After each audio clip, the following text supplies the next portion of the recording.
मधुराधिपते रखिलं मधुरं मधुराधिपते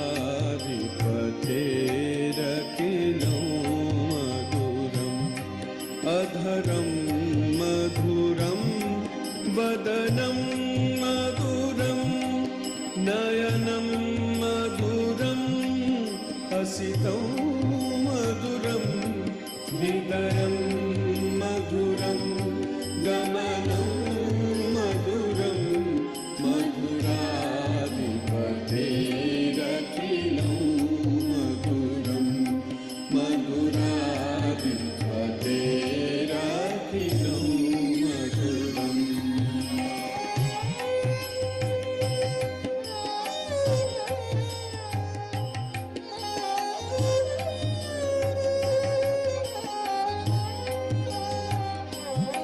वचनं मधुरं चरितं मधुरं वसनं मधुरं वलितं मधुरं चलितं मधुरं भ्रमितं मधुरं मधुराधिपतेरखिलं मधुरं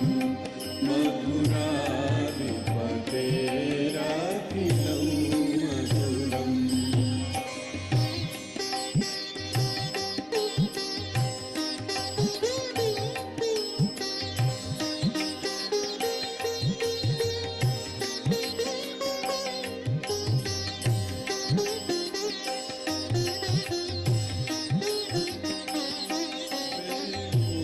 मधुरो रेणुर्मधुर पाणिर्मधुर पादौ मधुरौ नृत्यं मधुरं सख्यं मधुरं मधुराधिपतेरखिलं मधुरं मधुराधिपतेरखिलं मधुरम्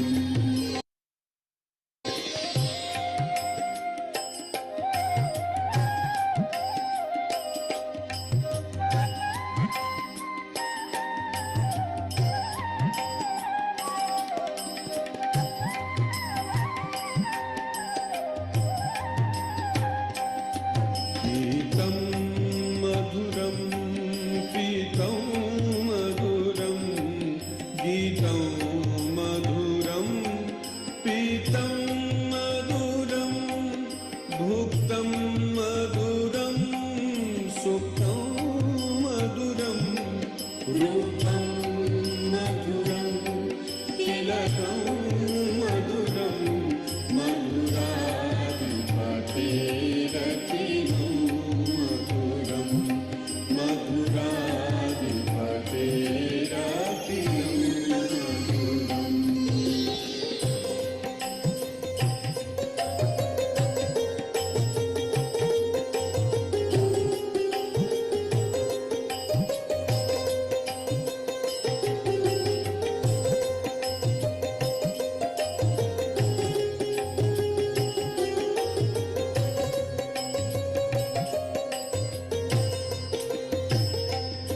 करणं मधुरं तरणं मधुरं हरणं मधुरं रमणं मधुरं वमितं मधुरं शमितं मधुरं मधुराधिपतेरखिलं मधुरं मधुराधिपतेरखिलं मधुरम्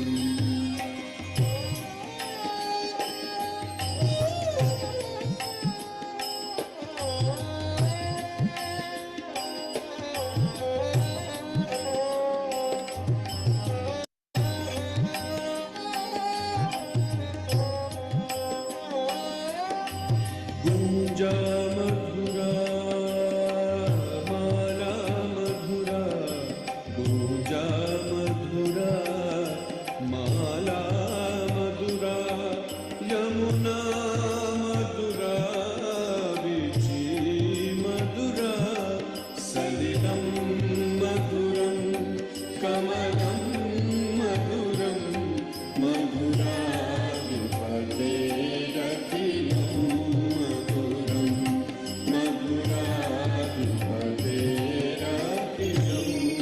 मधुरम्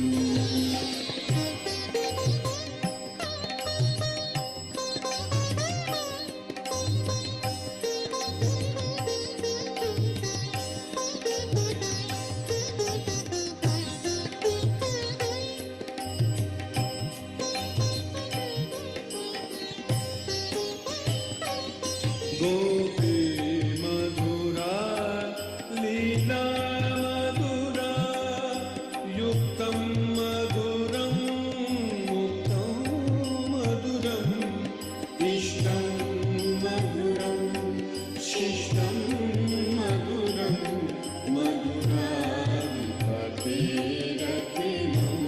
मधुरं मधुराधिपतेरखिलं मधुरम्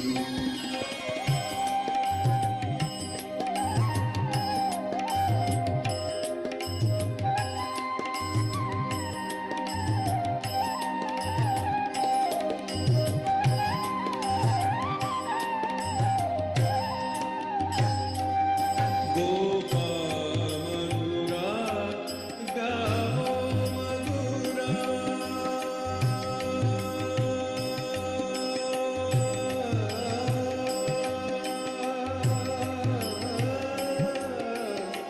गावो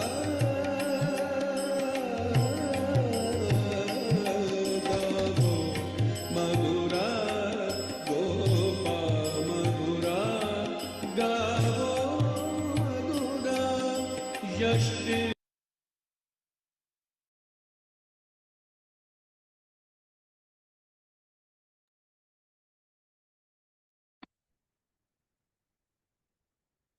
जय श्री माताजी.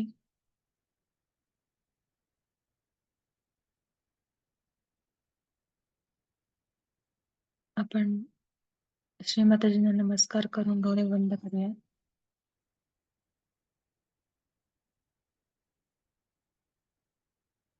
आपले पूर्ण चित्त आपण आपल्या दोन्ही हातांच्या तळव्यांवर ठेवूया.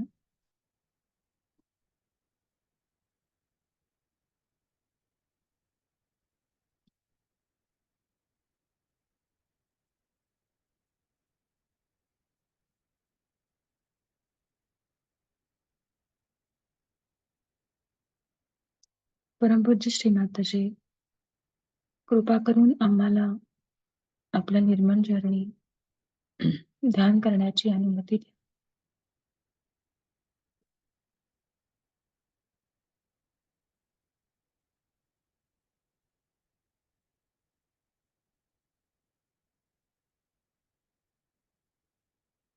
आपण आपला उजवा हात जमिनीवर पालथा ठेवूयात आणि डावा हात मांडीवर ठेवूया. आपलं पूर्ण लक्ष आपल्या डाव्या हातातून सहस्रार आणि सहस्रारातून उजव्या हाताच्या मार्गाने 7 वेळा जमिनीमध्ये सोडूया.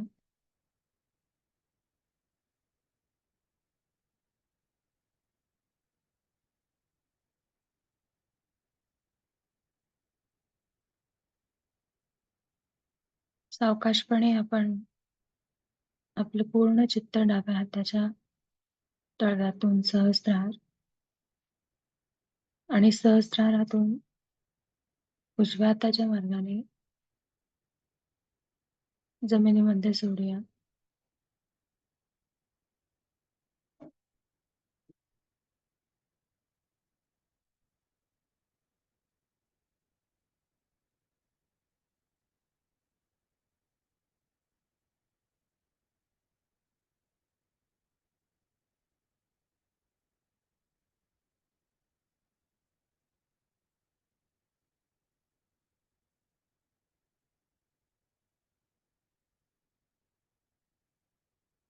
आपण आपल्या डाव्या हातावर लक्ष केंद्रित करूया आणि चेक करूया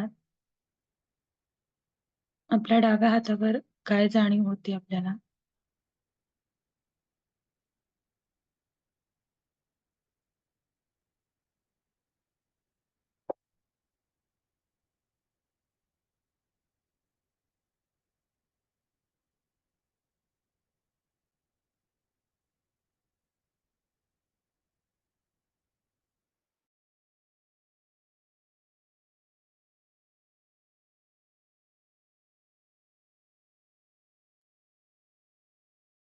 परमपूज्य श्री माताजी, आपणच साक्षात श्री महाकाली आहात.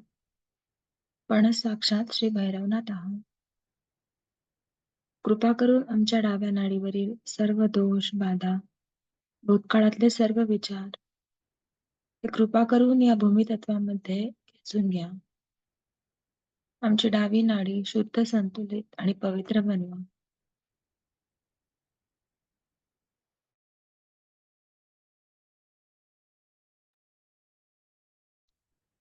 आता आपण आपला उजवा हात आपल्या मांडीवर ठेवूयात आणि डावा हात आकाशाकडे करूया. आपलं पूर्ण चित्त उजव्या हातातून सहस्त्रार आणि सहस्रारातून डाव्या हाताच्या मार्गाने आकाशामध्ये सोडूया.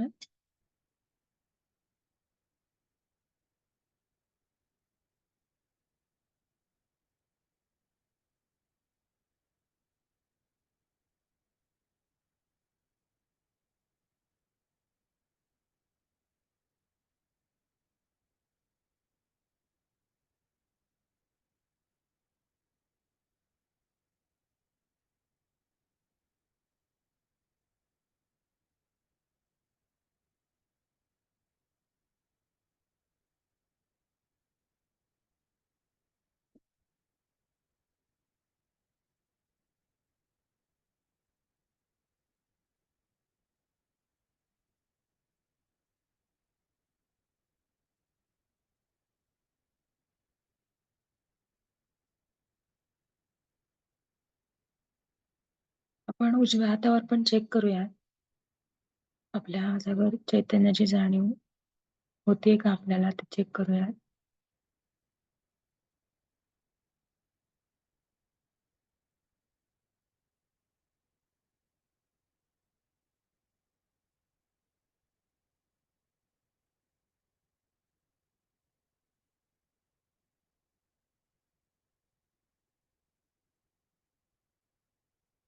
परमपूज्य श्री माताजी, आपणच साक्षात श्री महासरस्वती आहात. आपणच साक्षात श्री हनुमानजी आहात. कृपा करून आमच्या उजव्या नाडीवरील सर्व दोष, बाधा, अतिरिक्त उष्णता, भविष्य काळातले सर्व विचार हे कृपा करून या आकाश तत्वामध्ये खेचून घ्या. आमची उजवी नाडी शुद्ध, संतुलित आणि पवित्र बनवा.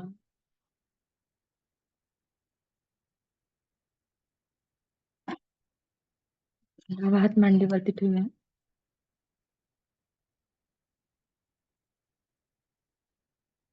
आपलं पूर्ण चित्त आपण दोन्ही हातांच्या तळव्यांवर आणि आपल्या मध्य नाडीवर केंद्रित करूयात. आपल्या सुषुम्ना नाडीवरती.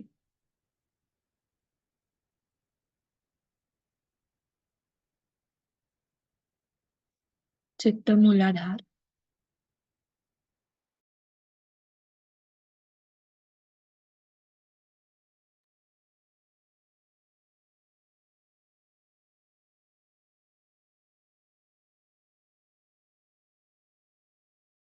मूलाधार चक्रावरती आपण आपलं चित्त 7 वेळा गोलाकार फिरवूया.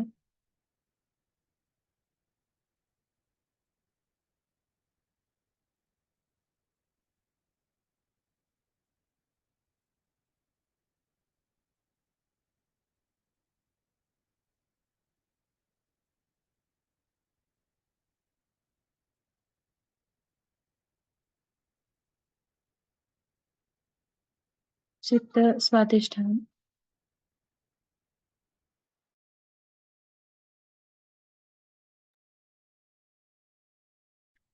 स्वाधिष्ठान चक्रावरती आपलं चित्त आपण 7 वेळा गोलाकार फिरवूया.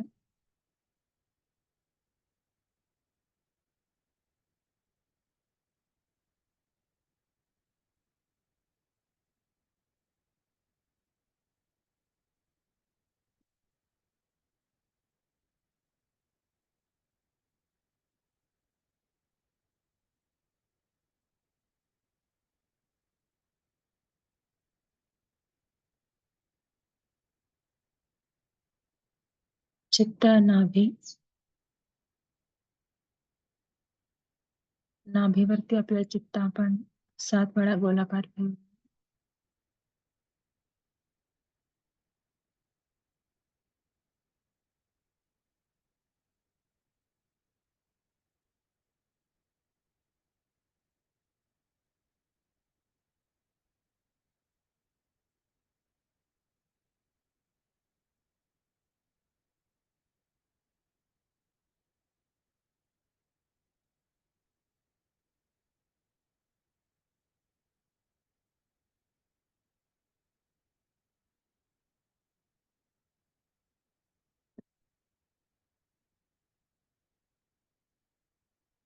चित्त हृदय चक्र. हृदय चक्रावरती आपलं चित्त आपण 7 वेळा गोलाकार फिरवूया.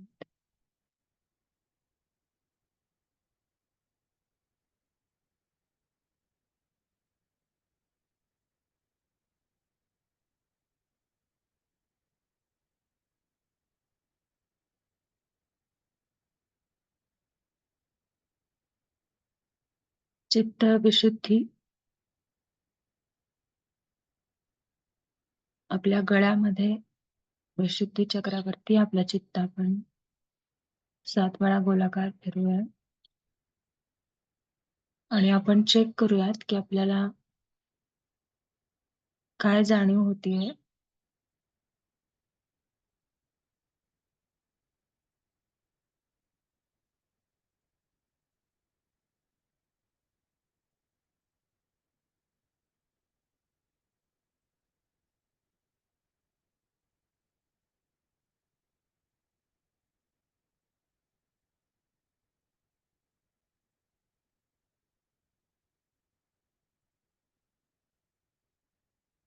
आपण चेक करूयात आपल्याला गळ्यामध्ये थंड चैतन्याची जाणीव होतीये का.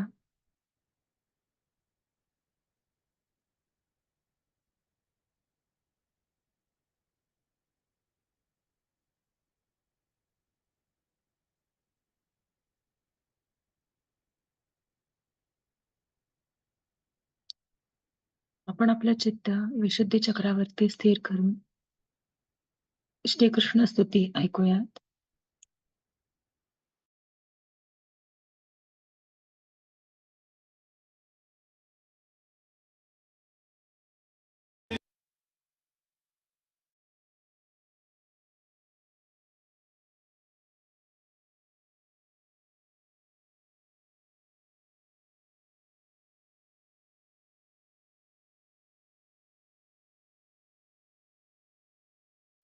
मधुरा सृष्टिर्मधुरा दलितं मधुरं फलितं मधुरं मधुराधिपतेरखिलं मधुरं मधुराधिपतेरखिलं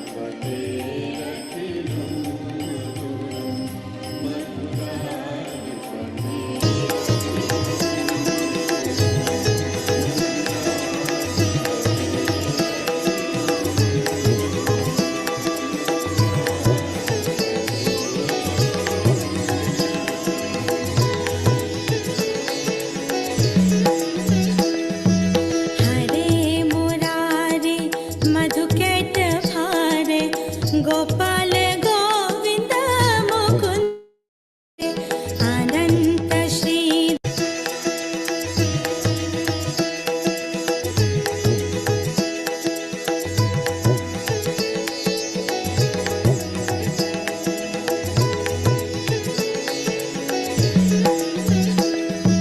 हरे मुरारे मधुकैट भारे गोपाल गोविंद मुकुंद शौरे अनंत श्रीधरा गोविंद केशवा मुकुंद माधवा नारायण देवकी तनया गोपिका रमणा भक्त उद्धरणा त्रिविक्रमा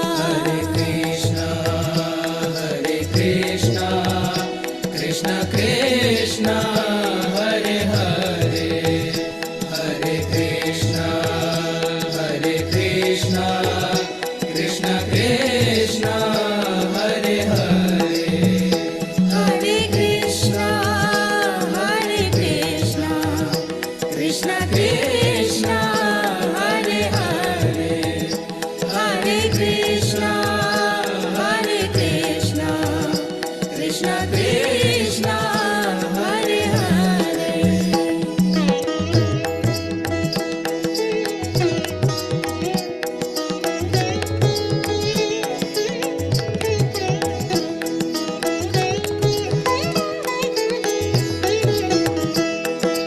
गोविंद जय जय गोपाल जय जय राधा रमण हरि गोविंद जय जय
रास रचा हरे कृष्णा कृष्ण कृष्ण हरे हरे हरे कृष्णा कृष्ण कृष्ण हरे हरे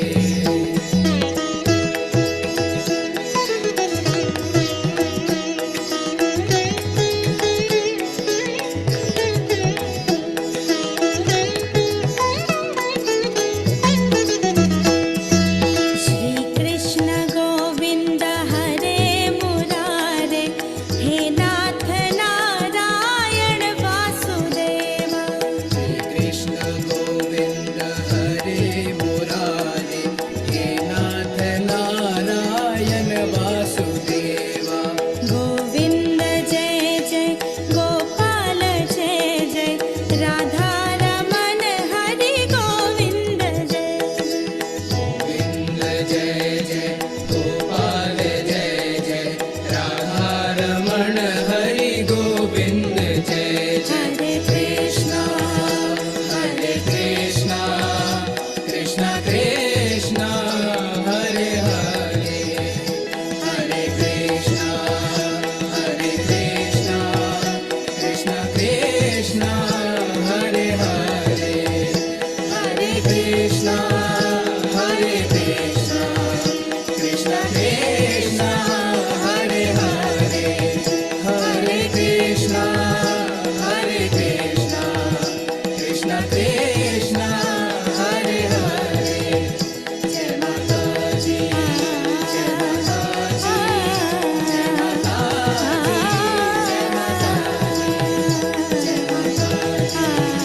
जय माता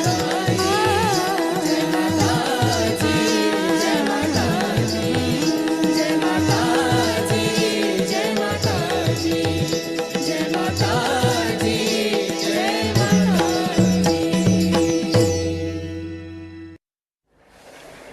या शाळेचे आद्य प्रवर्तक चैतन्य येतं हातामध्ये. खरं म्हणजे गाडगे महाराज त्यावेळा एवढ्या स्वातंत्र्य युद्धात आणि या सर्व कार्यात फसलेले होते, नाही तर त्यांनी हेच कार्य केलं असतं.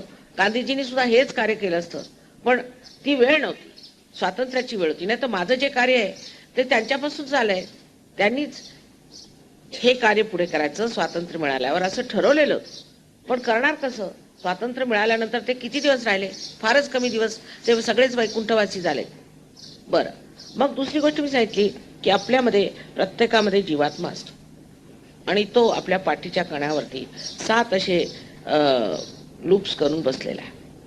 लूप्स म्हणजे असे त्याला आपण म्हणू की मराठीमध्ये त्याला काय म्हणतात? त्रिज्या म्हणतात. वर्तुळ, अर्धवर्तुळाने असे 7 अर्धवर्तुळ आहेत. ती अर्धवर्तुळे पाठीवर बसलेली आणि तोच त्यांनी सगळी चालना होते आणि आत्मा आपल्या हृदयात आहे. तर आकाशात ते म्हणायला आले की आम्हाला असे चैतन्य दिसतं. आपल्या हिंदुस्थानात फार दिसतं असं लहान लहान असे पांढरे असे जसे काही अनुस्वारासारखे असे दिसतात आकाशात. कारण हे आत्मसाक्षात्कारी लोकांना दिसू शकतं, नाही तर दिसू शकत नाही. कारण दृष्टी तुमची सूक्ष्म व्हायला पाहिजे. आणि त्याच्यानंतर ते म्हणाले हे असे आम्हाला लूप्स फार दिसतात, हे असे अर्धवर्तुळ एकात एक घुसलेले. हे आहे काय माताजी? मी म्हटलं हे मेलेले जीव आहेत, हे अजून इथंच रेंगाळत आहे. आणखी हे आपली जी जीवात्मा आहे त्याचं प्रतिबिंब प्रत्येक आपल्या पेशीवरती, आपल्या सेलवर आहे. तर तुम्ही पत्ता काढा. शेवटी एक डॉक्टर मिश्रा म्हणून ते आलेले आहेत, तिथे फार मोठे सायंटिस्ट आहेत. त्यांनी सांगितलं की त्यांनी सायन्सनी शोधून काढलं की प्रत्येक सेलवर असे आहेत, रिसेप्टरमध्ये असे अर्धवर्तुळ 7 आहे. म्हणजे आम्ही जे म्हटलेलं आहे त्याच्यावर त्यांनी शोध केला. तिसरा एक रस्त ते त्यांनी सांगितलं की शेवटला 0 म्हणजे 0 पॉईंट ज्याला म्हणतो आपण, तो -273 डिग्री सेंटीग्रेड आहे. म्हणजे तापमानाचा सगळ्यात खालचा -273 डिग्रीज. तर एकाचा त्याच्यावरती रिसर्च चालला होता की -273 डिग्रीला कसं जायचं. तर मी म्हटलं की ते एकमेव आहे. एकमेव गोष्टीला तुम्ही पोहोचू शकत नाही, कारण तुम्ही एकमेव नाही. तेव्हा सायन्सच्या सर्व प्रकार त्यांनी करून पाहिले. हिलियमचा त्यांनी मी हिलियमवर म्हटलं होतं तू प्रयोग कर, आणि हिलियमवर प्रयोग केल्यावरती त्यांनी पाहिलं की जेव्हा हिलियम थंड होत लागतो तर त्याच्यातले अणुरेणू जे आहेत ते अगदी व्यवस्थित सामूहिकतेने वागतात, अगदी सामूहिक वागतात, जसे काही पक्षी एकत्र चालले असे वागायला लागतात. ते झालं. पण मी म्हटलं जर तुम्हाला एकमेव ह्या परिस्थितीत जायचं आहे जिथे की त्याच टेम्परेचर तुम्हाला -273 डिग्री जाण्याचं असलं तर त्या ठिकाणी पोचताना तुम्हाला चैतन्य वापरावं लागेल, नाही तर जाणारच नाही. आणि शेवटी चैतन्य वापरून त्यांनी ते साधून घेतलं. तसंच तिसऱ्या एका माणसाने दारूचा परिणाम लिव्हरवर का होतो याच्यावरती थिसिस लिहिलं होतं. त्याला मी एक त्याच्यात पॉईंट सांगितला. तो लिहिल्याबरोबर तो 9 वर्षापासून तो थिसिस लिहित होता. ते पॉईंट सांगितल्याबरोबरच आणि ते सिद्ध झाल्याबरोबर त्याला PhDची डिग्री मिळाली. त्याशिवाय 3 डॉक्टरांना आपल्या दिल्लीच्या 3 डॉक्टरांना MDची पदवी मिळाली. ती शास्त्रज्ञांनी दिली आहे. ती काय MDची पदवी तुम्हाला असा तसा मनुष्य देऊ शकत नाही. शास्त्रज्ञ जे असतील तेच MDची एवढी मोठी पदवी मिळते. त्यांनी MBBS केलेलं होतं, त्यांना MDची पदवी मिळाली ती शास्त्रज्ञांनी. त्यातले एक डॉक्टर इथे आलेले आहेत. त्यांनी रोग कसे बरे होतात त्यांनी सगळ्यांचा पडताळा घेतला आणि हे लिहिलेलं आहे. पण कुणी ह्या महाराष्ट्रात ऐकायला तयार नाही. संतांची भूमी आहे की भूतांची भूमी ती असं मला समजत नाही. इथे असे उपटसुंब इतके निघालेले त्या लोकांना तुम्ही हाणून पाडलं पाहिजे. आपला स्वाध्याय करायचा नाही आणि अध्यात्माला मानायचं नाही. आणि हे एकतर्फी जे काही जीवन यांचं चाललेलं आहे त्या जीवनामधून आता आपण जे परवा पाहिले नमुने की खुनशीपणा जो झाला, या लोकांना मारलं, 18 लोकांना जखमी केलं, बाहेरच्या लोकांना. ह्यांनी काय ह्यांचं बिघडवलं होतं? त्यांना मारायची काय गरज होती? हा खुनशीपणा हे शिकवत आहे. हे कसले काय लोकांना चांगलं बनवतायत, सुदृढ बनवतायत, उलट अत्यंत निर्बल होती. आणि पुष्कळशा तिथल्या मुलांनी, लहान लहान मुलं घेऊन गेले, ते 16 वर्षापासूनच्या खालची मुलं, त्यांना नेऊन दगड मारायला शिकवलं. तर त्यांचे जे आई वडील होते ते मला येऊन म्हणाले, माताजी आमच्या मुलांचं आता काय होणार? त्यांचं 3 डॉक्टर. आपण डोळे उघडून श्री माताजींना नमस्कार करूया. जय श्री माताजी.